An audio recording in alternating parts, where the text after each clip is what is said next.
ఆ స్వర్ణ ఆంధ్రప్రదేశ్ కోసం స్వచ్ఛ ఆంధ్రప్రదేశ్ కూడా అవసరం.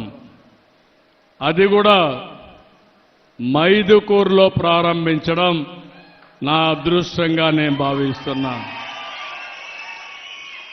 అలాంటి మైదుకూరులో ఒక పవిత్రమైన కార్యక్రమానికి శ్రీకారం చుడుతున్నాం. ఇది అవుతాన మీటింగ్కి వెళ్తున్నాం. ఆధునికమైన పరిజ్ఞానాన్ని ఉపయోగించుకుందాం. పరిశుభ్రమైన వాతావరణాన్ని క్రియేట్ చేస్తాం. నేను అందుకే ఒక మాట చెప్తున్నాను. పరిశుభ్రమైన వాతావరణం అంటే మనం ఉండే ప్రాంతాలే కాదు, ముందు మన మైండ్ పరిశుభ్రంగా ఉండాలి. ప్యూరిఫికేషన్ ఆఫ్ మైండ్ ఉండాలి. గంజాయి తాగేసి పరిశుభ్రం అంటే ఒళ్ళంతా కుళ్ళిపోయిన తర్వాత లాభం లేదు. అదే మాదిరిగా రోగాలన్నీ వచ్చి మనం బయట వాళ్ళకు నీతులు చెప్తే ఎవరూ నమ్మరు. ముందు మైండ్ ప్యూరిఫై చేయాలి. రెండోది బాడీ ప్యూరిఫై చేయాలి. మూడోది ఇల్లు జాగ్రత్తగా చూసుకోవాలి. ఇల్లు పరిశుభ్రంగా ఉండాలి. మీ ఇంట్లో ఆనందం ఉండాలి. నాలుగోది మీ పరిసరాలు కూడా పరిశుభ్రంగా ఉండాలి. ఐదోది మీరు పనిచేసే ప్రదేశం కూడా పరిశుభ్రంగా ఉండాలి. అప్పుడే స్వచ్ఛ ఆంధ్రప్రదేశ్కి సార్థకత. అది సాధించే వరకు నేను మీకు అండగా ఉంటానని మరొక్కసారి మీ అందరికీ హామీ ఇస్తూ, ఈరోజు ఒక మహనీయుడు వర్ధంతి. ఈ వర్ధంతి మనకందరికీ స్ఫూర్తి నింపే రోజు. ఎప్పటికప్పుడు ఈ స్ఫూర్తి మన జీవితాల్లో వెలుగు తేవడానికి అనునిత్యం మనం ఆలోచించుకొని పునరంకితం కావాల్సిన అవసరం ఉంది. దానికి మీరందరూ ముందుకు రావాల్సిందిగా మరొక్కసారి అందరినీ కోరుకుంటూ, ఈరోజు నా కుటుంబ సభ్యులతో ఈ 1 గంట గడిపిన దానికి ఎంతో ఆనందంగా ఉంది. ఈరోజు మన నాయకుడు ఎన్టీ రామారావు గారికి ఆ పేరు వచ్చిందంటే,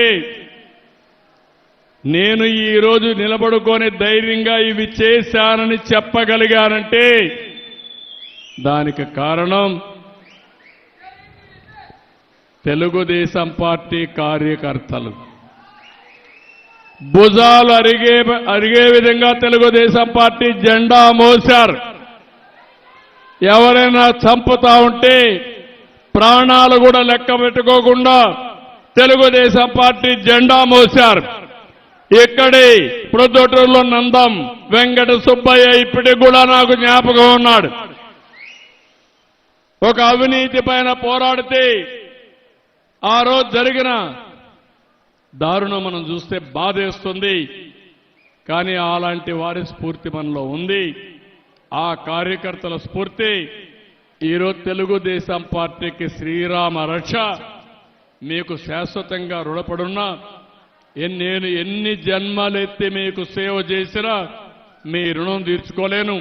కానీ ఒకటే మీరు గుర్తుపెట్టుకోండి, నేను ఏ పని చేసినా ప్రజలకు ఏమని జరగాలన్నా ముందు మిమ్మల్ని గురించి ఆలోచించి నిర్ణయాలు చేస్తారని కూడా మీ అందరికీ తెలియజేసుకుంటూ, మీరు నేను కలిసి ఈ రాష్ట్రాన్ని ఒక స్వర్ణ ఆంధ్రప్రదేశ్గా తయారు చేద్దాం.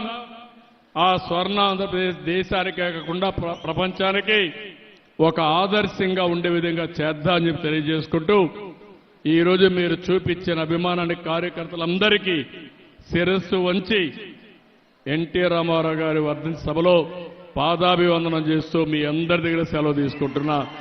జై హింద్, జై Telugu Desam. NTR Amar high. NTR, NTR, NTR. Thank you అనండి.